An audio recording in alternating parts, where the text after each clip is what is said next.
दोस्तों, आज हम बात करेंगे अंग्रेजी भाषा में कुछ ऐसे शब्द जो हमेशा मुश्किल डालते हैं। जो शब्द हमेशा एक उलझन पैदा करता है, कंफ्यूज करता है। ये जो शब्द है ना, वो लिखने में ऑलमोस्ट सिमिलर लगते हैं, मान लो कि एक समान लगते हैं, या तो स्पेलिंग में थोड़ा सा चेंज होता है, लेकिन थोड़ा सा चेंज बहुत अर्थ में बदलाव करता है। ऐसे कुछ शब्द हम जान लें तो ये आसान रहेगा।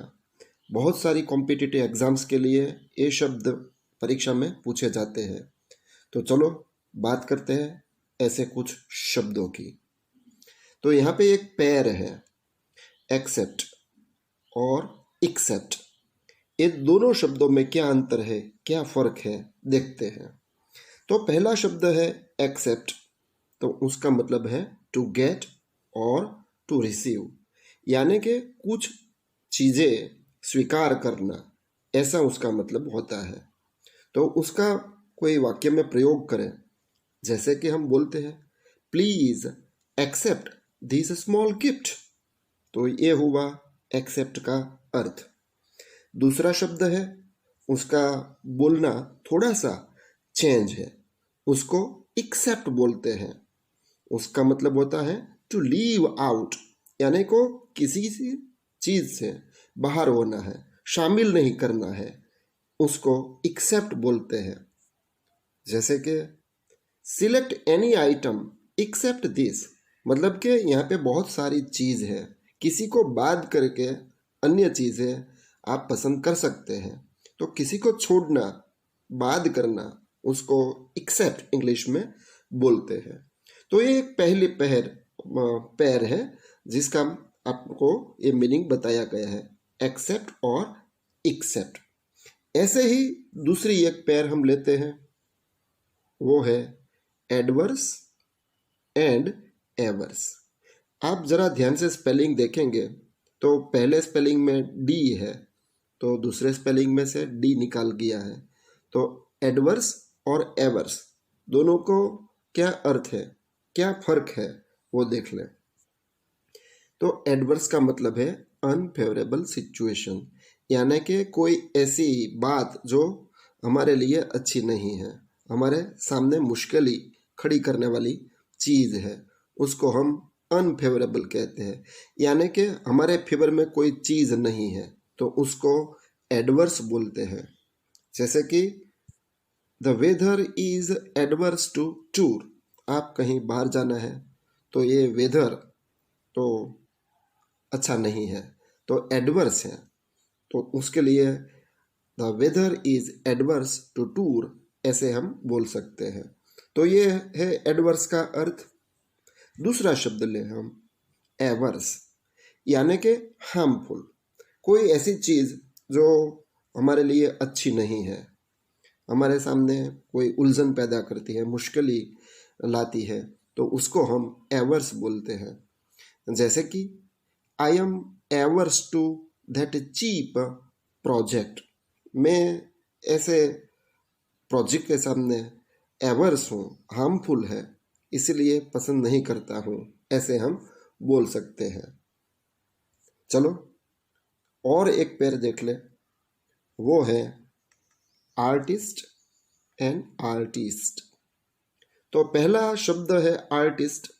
उसका मतलब ऐसा है कि जो कोई पर्सन क्लेवर इन विजुअल आर्ट्स, यानी कि नृत्य है, गाना है, नाटक है, वो चीज़ों में काम करने वाले जो लोग होते हैं उसको आर्टिस्ट बोलते हैं।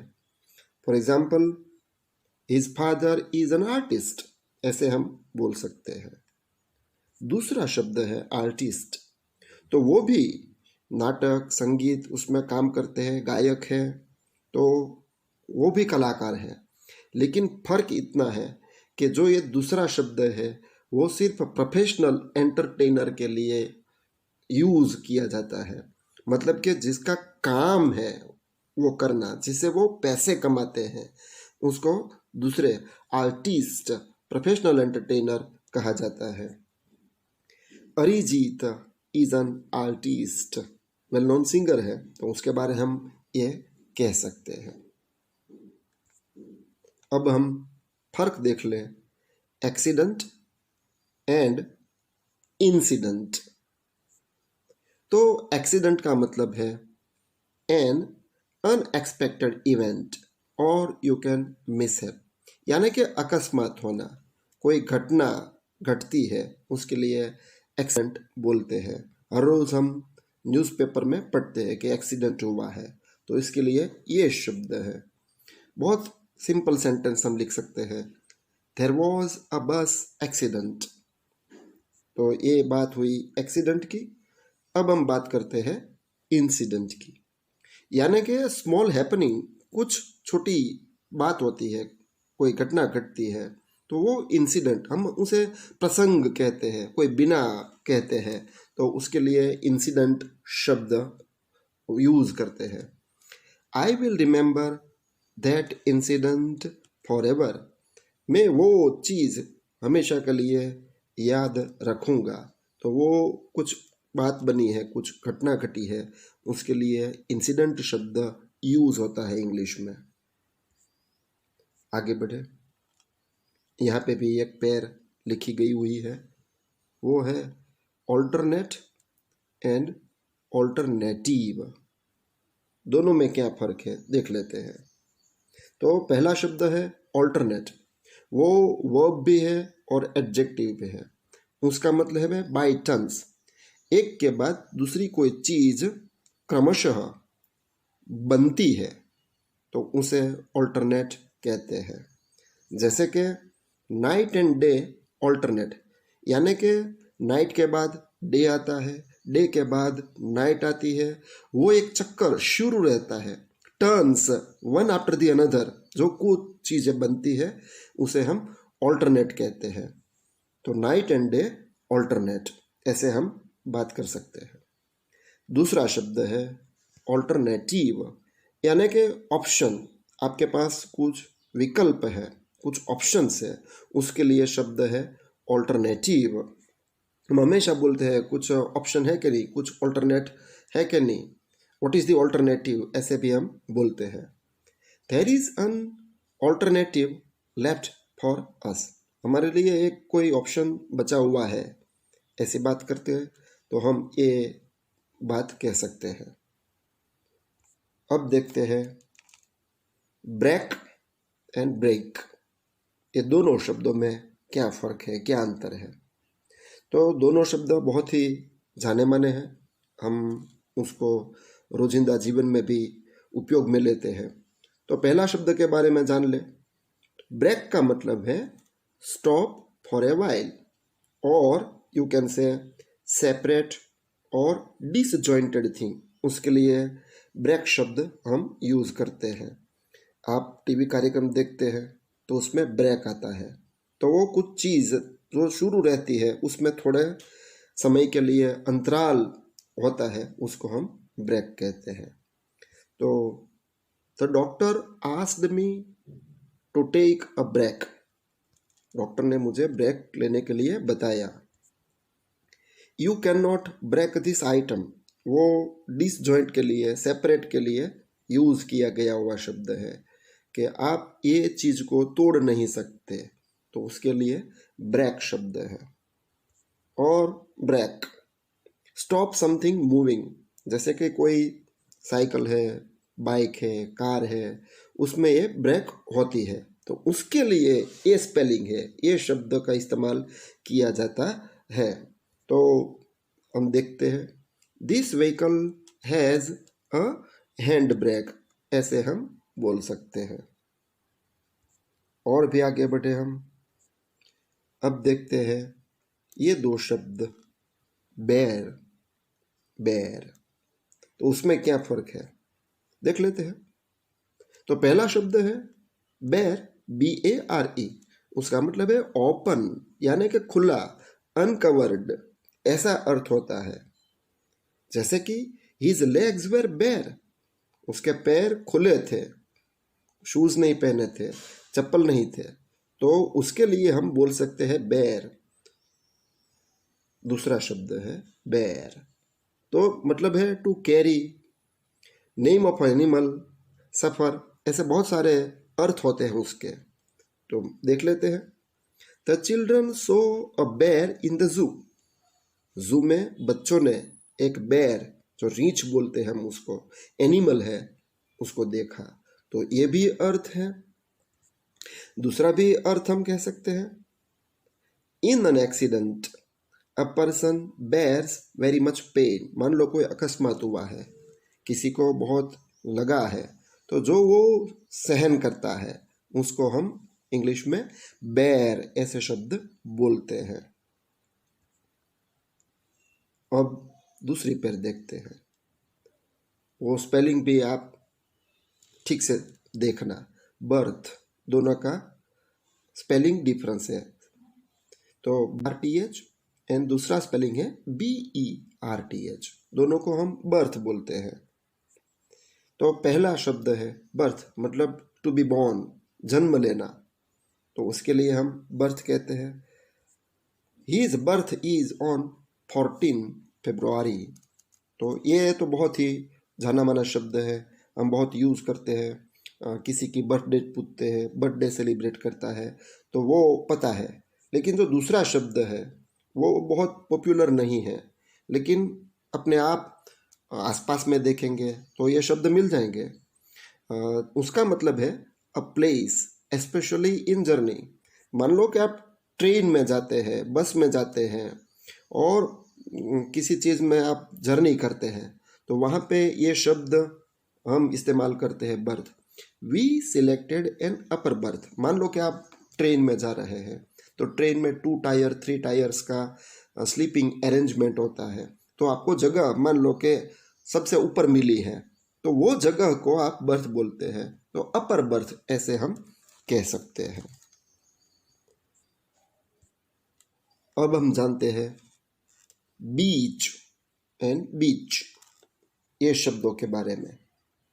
तो पहला शब्द आपको मालूम है कि सी शोर, उसका मीनिंग ऐसा होता है, I like to walk on the beach. बहुत सिंपल है। दूसरा शब्द है बीच, तो वो एक पेड़ का नाम है, name of a tree. Beach is a very huge tree. तो ऐसे आप याद रखेंगे तो कोई मुश्किलें नहीं होगी, बहुत आसान काम हो जाएगा। जो आपको पता है वो उसके बारे में मत सोचना है, लेकिन जो शब्द नहीं सुना है, नहीं पढ़ा है, आपको नहीं मालूम, तो उसको आप ध्यान दें, वो सीखें। यहाँ पे 2 शब्द है बाय, बाय। तो पहला शब्द शॉपिंग के लिए यूज़ किया जाता है। कुछ चीज़ें हम खरीदते हैं तो उसके लिए अंग्रेजी में शब्द है BUY, shop something. Do you like to buy books, ऐसे हम बोल सकते हैं। अब दूसरा शब्द है BYE, गड़बड़ मत करें, दोनों को ठीक से देख लें। उसका मतलब है टू बीड फेयरवेल। अगर आपके घर से कोई मेहमान जा रहे हैं तो हम हमेशा बोलते हैं bye bye. We told bye to our guests. तो ये शब्द हुए। अब हम देखते हैं कैनवास एंड कैनवास, उसके बारे में। तो पहला शब्द है कैनवास, तो उसका मतलब है रफ क्लोथ। आपको पता ही है कि बच्चों है वो स्कूल जाते हैं, तो PT का पीरियड होता है, तब उसको कैनवास के शूज़ पहनना पड़ता है। तो वो ये शब्द है, सिंगल एस है यहाँ पे, वो बात मन में ख्याल रखना। Children use canvas shoes for PT। दूसरा शब्द है, वहाँ पे अंत में 2 डबल S लगाया हुआ है, कैनवास। मतलब है कि स्प्रेडिंग अ मैसेज। इलेक्शन आता है तो सब लोग कैनवास करते हैं, तो वो ये शब्द है। During election the candidates go for canvassing. अब हम देखें चेक, चेक उसके बारे में।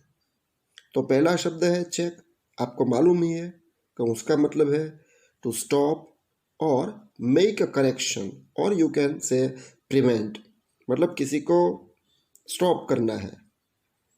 यानी कि चेकिंग करना है, उसके लिए हम चेक बोलते हैं। टीचर से वो बुक चेक करते हैं, तो मोबाइल में हम मैसेज चेक करते हैं, उसके लिए वो शब्द है। The village people have built a check dam, यहाँ पे प्रिवेंशन के लिए बोला गया है, एक डैम बनाया हुआ है, बांध। तो चेक वो प्रिवेंट करता है, स्टॉप करता है पानी को, वो जो डैम है उसको चेक डैम बोलते हैं। The teacher checked his lesson, दूसरा शब्द है चेक, यानी कि a bank paper two withdraw money, एक कागज जिसमें कुछ चीज़ें लिखी होती है उसको हम चेक बोलते हैं। तो उसमें लिखा गया होता है कि किसी को ये पैसा दे, उसको प्रॉमिस किया जाता है। तो concern person can withdraw money, तो आप पैसे निकाल सकते हैं, उसके लिए जो कागज का टुकड़ा है उसको हम चेक बोलते हैं। I wrote a cheque for a small donation. अब हम पता करते हैं चाइल्डिश और चाइल्ड लाइक में क्या अंतर है। तो पहला शब्द है चाइल्डिश, उसका मतलब होता है फुलिश, ठीक से याद रखें। चाइल्डिश का मतलब होता है फुलिश, मूर्ख।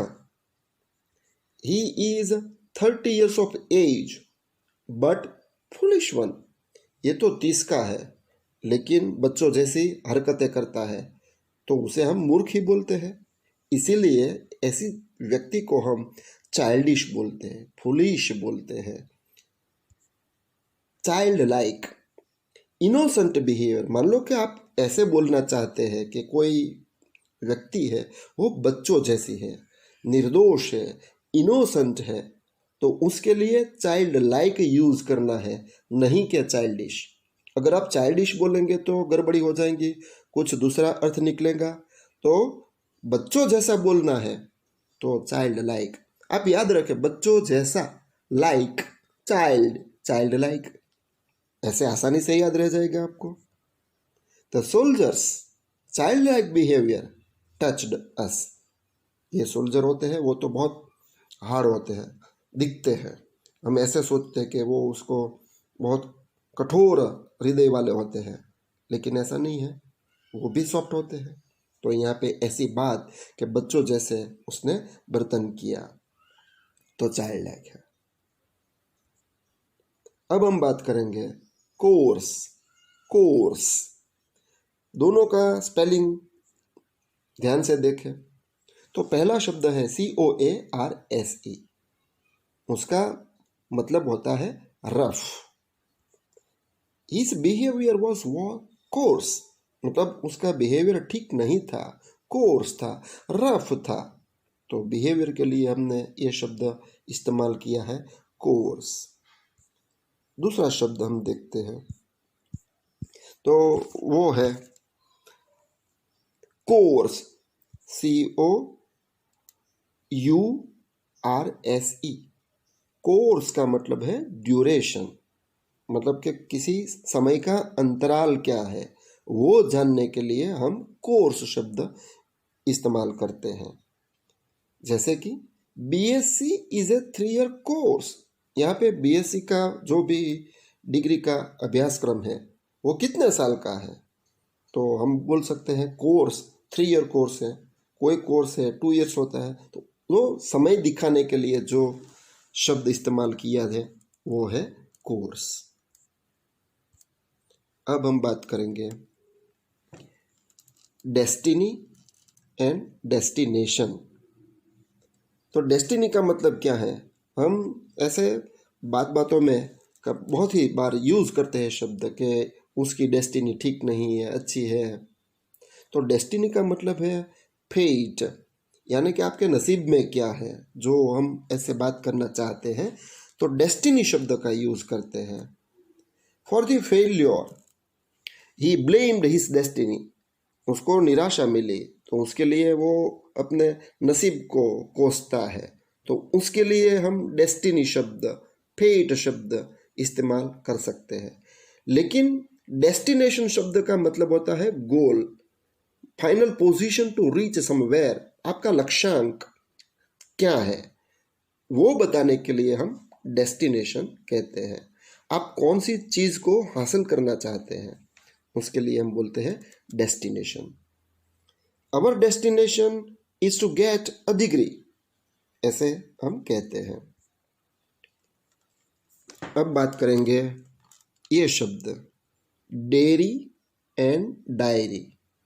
स्पेलिंग ठीक से देखें, गड़बड़ी ना हो, इसीलिए DAIRY डेयरी, DIARY डायरी। तो डेयरी का मतलब है कि मिल्क प्रोडक्ट्स रिलेटेड कुछ चीज़ें हैं, तो उसको हम डेयरी बोलते हैं। गांव में डेयरी होती है, शहरों में भी डेयरी होती है, जहाँ पे हम मिल्क प्रोडक्ट्स पाते हैं, तो उसी चीज़ के लिए हम डेयरी बोलते हैं। Our city has a small dairy, ऐसे आप बोल सकते हैं। दूसरा शब्द है डायरी। उसका मतलब होता है अ डेली रिकॉर्ड बुक। कोई बुक में आप किसी चीज़ हर रोज लिखते हैं, तो उसको हम डायरी कह सकते हैं। I always keep a diary with me, ऐसे आप कह सकते हैं। एंड फाइनली अब हम बात करेंगे एलिजिबल एंड इलिजिबल के बारे में। तो एलिजिबल का मतलब है क्वालिफाइड। जो आप स्कूल या कॉलेज में पढ़ते हैं, तो बहुत बार आपने पढ़ा होगा कि किसी एग्ज़ाम्स के लिए आप एलिजिबल नहीं हैं, कोई जॉब के लिए एलिजिबल है या नहीं, ऐसी बात करते हैं, तो उसके लिए इस्तेमाल करना पड़ता है ELIGIBLE, एलिजिबल। उसका मतलब होता है qualified. He is eligible to appear in the test. दूसरा शब्द है इलिजिबल। उसका मतलब होता है अ डर्टी हैंड राइटिंग। कुछ लोगों का ऐसा हस्ताक्षर होता है, ऐसे लिखावट करते हैं जो पढ़ा नहीं जा सकता, बहुत मुश्किल ही होती है। ऐसे गंदे हैंड राइटिंग तो हम इलिजिबल बोलते हैं। द लेटर वॉज इलिजिबल, ऐसे आप कह सकते हैं। और अब हम आखिरी पैर का इस्तेमाल करेंगे, उसके बारे में जानेंगे। वो दो शब्द है इंडस्ट्रियल एंड इंडस्ट्रियस। तो इंडस्ट्रियल शब्द तो बहुत ही जाना माना है। उसका मतलब होता है रिलेटेड टू इंडस्ट्री। इंडस्ट्रीज के रिलेटेड जो भी है उसको हम इंडस्ट्रियल कहते हैं। It is an industrial area.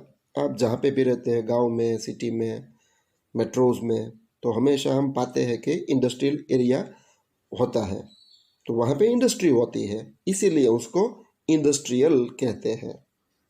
दूसरा शब्द है इंडस्ट्रियस। उसका मतलब है एक्टिव। देख लो ये अंतर इंडस्ट्रियल और इंडस्ट्रियस में। इंडस्ट्रियस का मतलब कोई व्यक्ति बहुत ही कर्मशील है, काम करती रहती है, प्रवृत्त रहती है, उसको हम एक्टिव बोलते हैं। Sudhir is an industrious student, हम ऐसे बोल सकते हैं। तो ये बहुत सारे शब्द थे, कंफ्यूजिंग पेयर ऑफ वर्ड्स। यहाँ पे बहुत ही कम आपको ये बताया गया है, लेकिन को जिस तरह से हमने बताए हैं, जैसे बात की है, उसी हिसाब से आप दूसरे शब्द भी जान सकते हैं। यहाँ पे भी जो शब्द हमने बताए हैं वो भी जान ले तो भी आपको बहुत फायदा होगा। अगर आपको और चीज़ें जाननी है, और शब्दों का प्रयोग करना है, उसके बारे में आपको सीखना है, तो आप हमें यहाँ पे ईमेल कर सकते हैं। Thank you very much.